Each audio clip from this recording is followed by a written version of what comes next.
A partir de agora, passando a limpo as notícias do dia no Brasil e no mundo, está no ar o Jornal do Boris. Bom dia, muito bom dia. Está no ar o Jornal do Boris. O Jornal do Boris é um sobrevoo pelos principais acontecimentos do Brasil e do mundo a partir das primeiras páginas dos jornais. E hoje os jornais, pelo menos os brasileiros, estão focando a Argentina, estão focando a surpreendente vitória de Javier Milei, considerado por muitos um extremista de direita, e agora começam a aparecer correções a essa definição dele como extremista de direita. A Folha já o chama de ultraliberal. Olha, o ultraliberal Javier Milei lidera e direita domina primárias na Argentina. Para os desavisados, ele não foi eleito, essa é apenas uma prévia, são as prévias, não tem efeito legal sobre a eleição. A eleição será em outubro, com o segundo turno para novembro. Então, essa questão da posição, quem é esse homem? Qual é a posição dele? Ultradireitista, a gente vai ver exatamente que não é. Muita gente discute isso. Ele se chama de anarcocapitalista, digamos, um extremista liberal. Extremista liberal. O João Pinheiro da Fonseca discute isso, ele com toda a capacidade de análise dele, discute isso, essa questão, a partir das posições da imprensa, que rotula o presidencial, segundo ele, como extrema-direita, e mais confunde do que informa. Eu ontem falei extrema-direita, são as informações que nos chegaram, mas não é bem assim. Aí ele diz o seguinte, se tem um país cujo povo está justificado em querer varrer o establishment para longe, esse país é a Argentina. São décadas de decadência que tanto a esquerda como a direita só fizeram agravar. Hoje, com a inflação de 115%, juros de 118% e miséria galopante, a escolha por alguém com uma proposta econômica simples, radical e revolucionária e que promete desbancar as elites políticas e tecnocráticas que governaram pelas últimas décadas, fica bem compreensível. É isso que Javier Milei, vencedor das primárias e favorito para a eleição, representa. Ele se define como anarcocapitalista, ou seja, a versão mais radical da defesa. Aí você vai vendo o que ele pensa, né? Da propriedade privada, da autodeterminação individual e da livre iniciativa.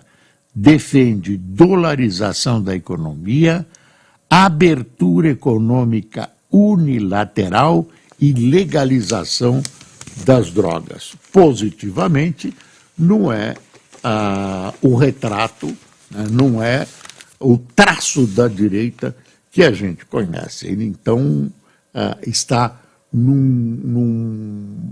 a gente chega a uma definição que não está nesse leque que estamos acostumados a observar. É um ultraliberal. Agora, ele bagunçou o coreto, né? Como resultado final, está aqui a Folha. Peronistas têm seu pior desempenho na votação, o que orienta a candidatura dos partidos e mercados desabam, né? Peronistas têm seu pior desempenho na votação que orienta candidaturas dos partidos. Mercados desabam. É tudo que está acontecendo na Argentina. Uma grande confusão, o governo tentando estabilizar as coisas, um governo que fracassado, né? O peronismo está numa situação gravíssima também, e fica claro que a principal razão dessa vitória, dessa figura que alguns jornais classificam de exóticas, candidatura exótica, está no repúdio às velhas e permanentes lideranças. O Estadão está aqui, ó, na Argentina peso cai e BC sobe juros após radical vencer prévia. É esse o quadro da situação argentina, né? Ainda tem muita fumaça, muito pó, a gente não sabe para onde vai, né? O que vai acontecer. O país está à deriva, está realmente à deriva, e o fato de aparecer um candidato exótico, diferente, com propostas ousadas e algumas consideradas psiquiatricamente, não sei se é verdade, que são psiquiatricamente desequilibradas, levam as instituições argentinas ao caos. As pessoas não sabem como reagir, enfim, a Argentina vive um momento muito ruim. Você deve ter visto aqui no Estadão, essa rua é uma rua que já teve uma pista de bicicleta, uma ciclovia, está destruída enquanto o prefeito, mal conservada ou não conservada, e o prefeito anuncia a construção de mais, quantos quilômetros? 300 quilômetros de novas ciclovias. Bom, tem o assunto Bolsonaro está, digamos, parado, vai ser retomado nos seus movimentos essa semana, como movimento de xadrez. Toda análise que você vê na imprensa, ou a maioria, entra em detalhes do que a gente já conhece, aprofunda um ou outro detalhe, a gente vai conhecendo mais profundamente o caso, e eu vou resumir para você uma visão uma visão um pouco mais reta dos acontecimentos, né? Eu estou fazendo uma coisinha para facilitar a compreensão de como, pelo menos, eu vejo a situação. O desgaste do presidente Bolsonaro, do ex-presidente Bolsonaro, no setor político é muito grande. Ele está sofrendo com essa história de relógio, joia, dólar, general amigo, coronel Cid, ele está sofrendo um arranhão gravíssimo em sua imagem, exatamente perto da eleição, né? Exatamente quando se procura verificar que destino, que caminhos ele, detentor de quase metade dos votos brasileiros válidos, que caminhos ele vai tomar. De um outro lado, sob o aspecto jurídico, aí realmente não se sabe o que pode acontecer. Se você me perguntar qual a direção, eu acho que há uma pressão que vem da área política, há uma pressão em alguns setores do judiciário também, para que ele seja punido. Eu não sei qual o nível da punição. Mas as ligações dele pessoais com os fatos, e a legislação brasileira exige um elo, uma ligação com os fatos, né, uma culpa cabal, isso, por enquanto, eu não tenho. Me desculpem os petistas, por enquanto, não tem. Eu estou falando sobre o aspecto jurídico, não moral, não ético. Se você faz uma análise moral, se você faz uma análise que não é aquela jurídica, cheia de mas, porém, contudo, todavia, artigo tal, artigo outro, se você faz essa análise, realmente ele está em maus lençóis. Juridicamente, neste momento, não. Neste momento, não se conseguiu uma prova cabal do envolvimento dele, embora fique por ali. E aí o Estadão, aproveitando isso que eu estou falando, o Estadão, no seu editorial, principal editorial de hoje, que chama Abusos Favorecem a Impunidade, aí ele lembra os erros, supostos erros da Lava Jato, né, e faz um editorial baseado nisto, nesta linha fina que eu vou ler aqui, né? É uma ementa desse editorial. Olha aí, para evitar nulidades como na Lava Jato, devem ser respeitadas as regras de competências sem ampliar as hipóteses de conexão. Moraes não é juiz universal dos casos envolvendo o Bolsonaro. Deu para entender, né? O Estadão recomenda, no seu principal editorial, que a lei seja integral, totalmente respeitada. Não tem puxadinho. De vez em quando, um desses juristas, e aí está o exemplo do Dr. Moraes, faz um puxadinho legal para tentar resolver um impedimento que aparece. Uma pedra na estrada, aí se faz um puxadinho. Lá na frente, esse puxadinho vai ser anotado pela defesa, que pode derrubar todo o processo. Então, você, o STF, a quem couber o julgamento, análises, tudo isso, né, investigações, tem que agir estritamente dentro da letra da lei. Não tem puxadinho legal. Eu vou ler o começo aqui do editorial. Diante da gravidade das suspeitas envolvendo Jair Bolsonaro, no caso das vendas das joias, é preciso advertir que as instituições, Polícia, Ministério Público e Judiciário, devem atuar estritamente dentro da lei. Não basta gerar escândalo, não basta suscitar indignação.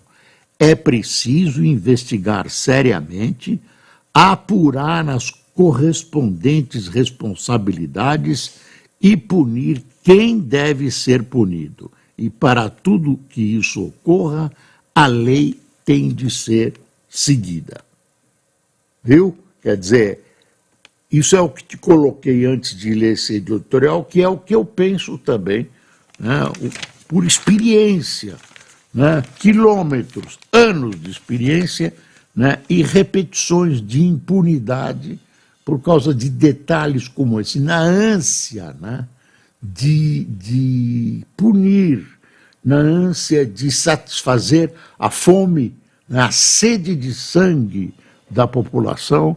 Então, avança-se de maneira irregular ou, digamos, se é que existe, semi-regular, fazendo puxadinhos legais que acabam em catástrofes jurídicas e políticas. Então, é preciso tomar cuidado com isso, e a gente vê uma tentação, né, um imã atraindo essa gente, porque neste momento o ambiente que cerca toda essa história é um ambiente que busca punir o ex-presidente Bolsonaro. juntando tudo que ele fez, tudo que ele representou, tudo que ele falou, né? Junta a figura, fica em julgamento a figura Bolsonaro, controvertida, e não o estrito cumprimento da lei. Esse é o cuidado que há e tem que ser tomado. Bom, aí aconteceu o inesperado. A única figura que vinha se equilibrando entre situação e oposição, o Lula estava marretando o presidente do Banco Central, você viu que agora ele deu uma calada, o que vinha de vez em quando avançando o sinal vermelho, etc., etc., parou de falar, né? E o Haddad, que era a única figura aparentemente equilibrada nessa coisa e vinha andando sobre a corda bamba, mas contemporizando aqui e ali, dando a oportunidade de recurso e tal, de repente ele tropicou e caiu feio. Quer ver?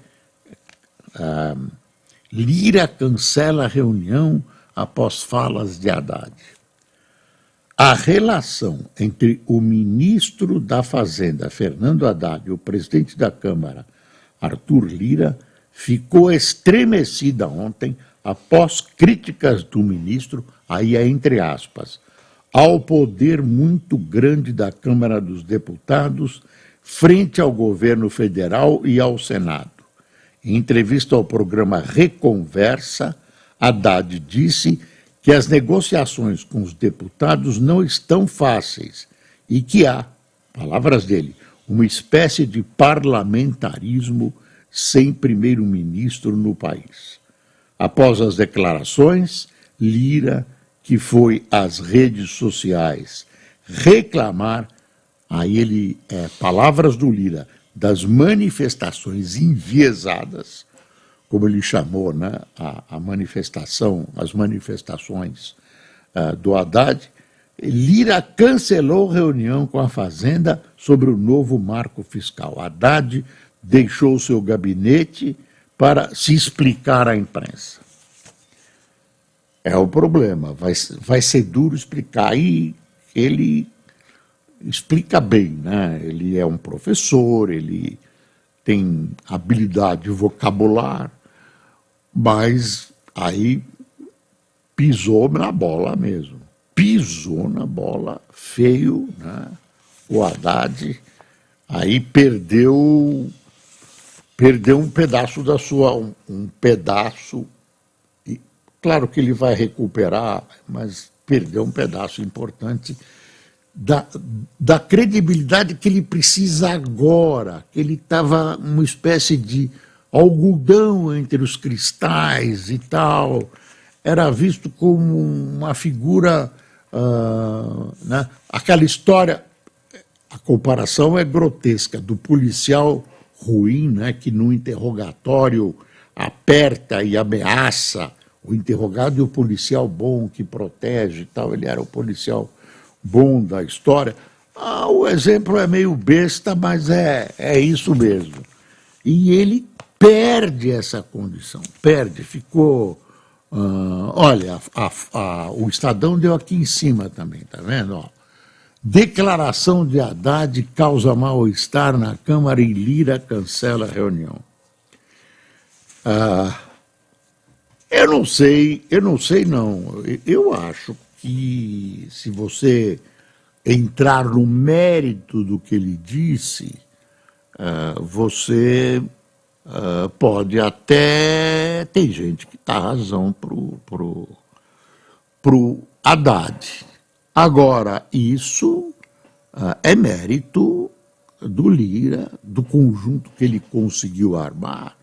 É honesto, é correto, tem bons objetivos, é uma outra história.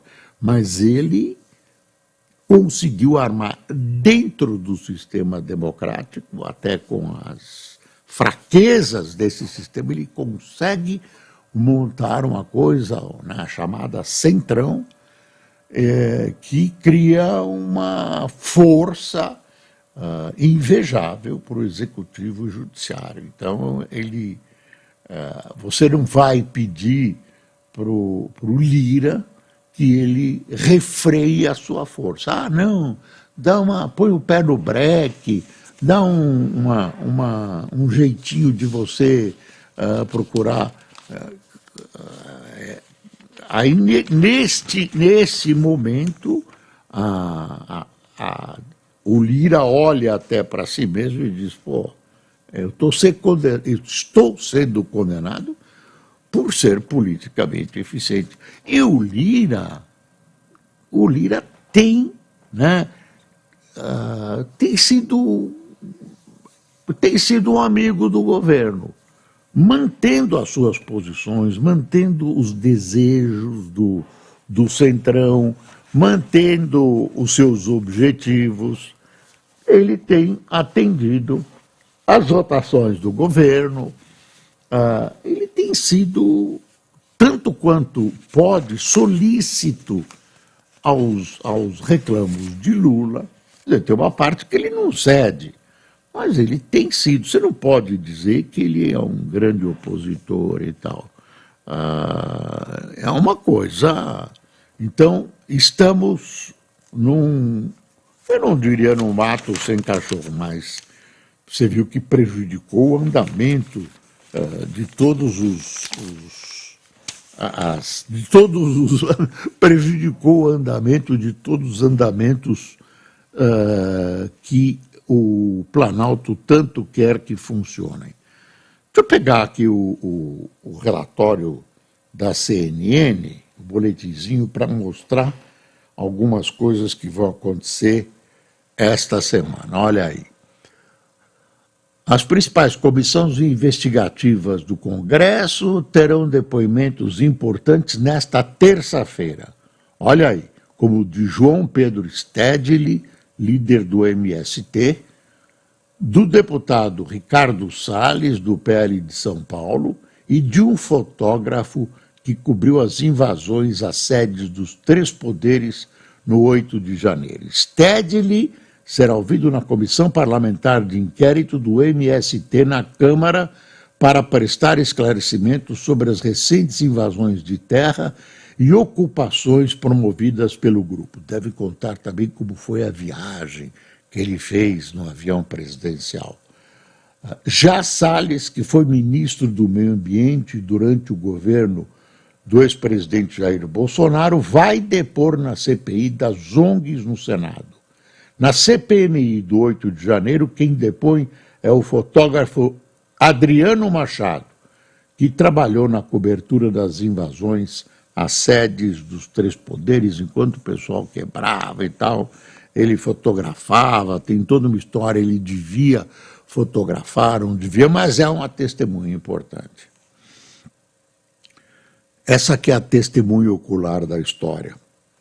Operação em Guarujá, Operação Escudo, realizada pela Polícia Militar, tem sido avaliada como bem-sucedida pelo governo estadual. Depende de que lado você está. Mas os relatos de moradores que residem e trabalham nas comunidades divergem dessa perspectiva. Diversas habitações foram abandonadas e os que não têm para onde ir relatam se sentirem presos dentro das próprias casas. Aí, né, essa miséria e o avanço do narcotráfico em todo o país por caminhos muitas vezes diferentes e objetivos iguais. No Equador, mataram mais um político, né, em véspera de eleição, morto no Equador, e pelo narcotráfico. Né? O narcotráfico vai e acaba, esse que é o medo, transformando de maneira sibilina, né? Acaba transformando esses estados, procurando transformar no que a gente chama de narco-estados, né? Estados que têm uma capa de, às vezes, democracia, uma capa de governo, mas, no fundo, privilegiam e são conduzidos, orientados pelo narcotráfico.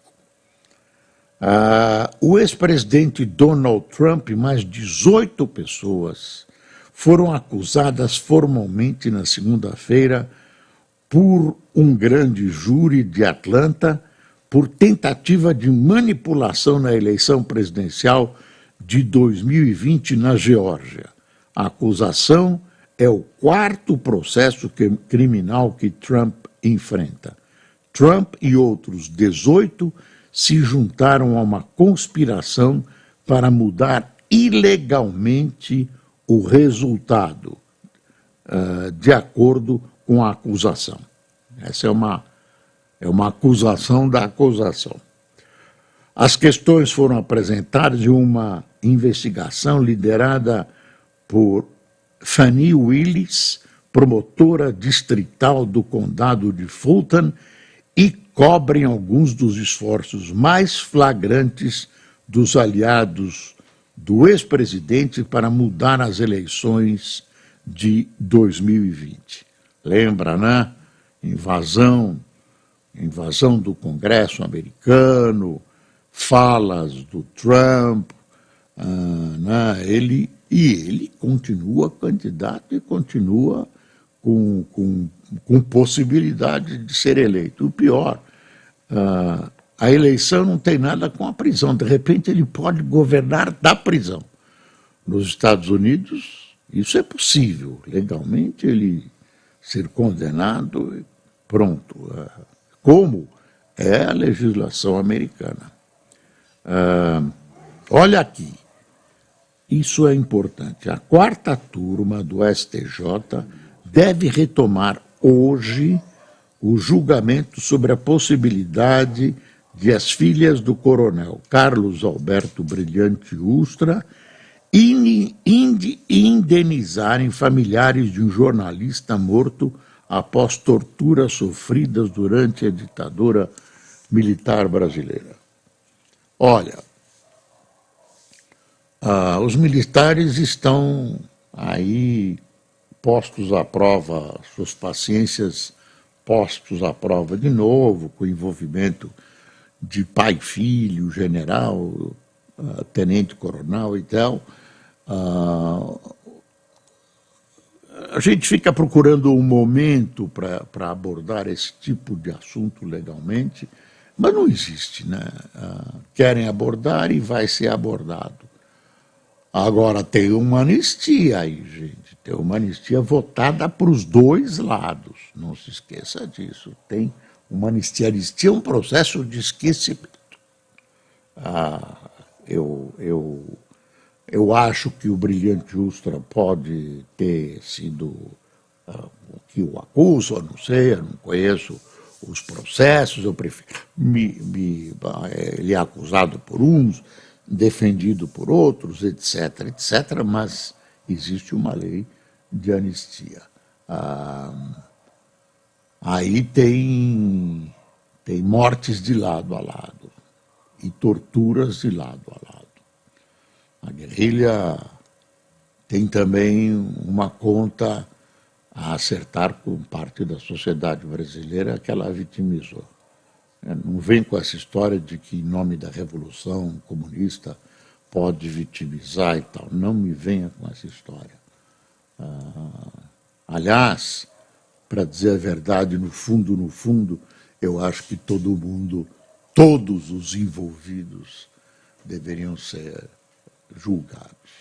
Todos os envolvidos. Agora é tarde, já tem anistia e pronto. Olha aí a charge, sem querer ser inconveniente. Tudo jóia, presidente. CEO da Eletrobras renuncia um ano após a privatização. Wilson Ferreira Júnior deixou o comando da empresa. Foi uma surpresa para o mercado.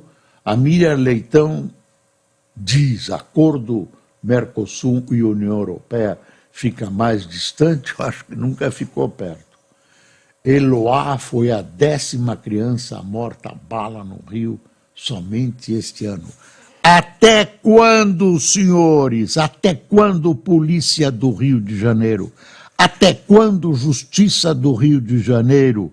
Até quando STF, que proíbe incursões da polícia nas comunidades? Até quando?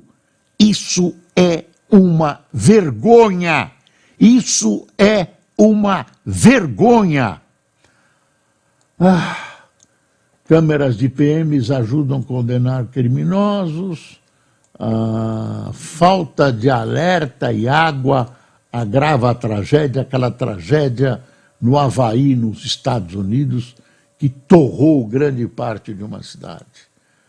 Caos no superlotado Santos Dumont. Fazem um remanejamento e, na verdade, não foi o remanejamento que causou esse caos, e sim problemas climáticos. A chuva de ontem restringiu as operações, que teve 90 voos cancelados. É pequenininho o aeroporto e aí acontece isso.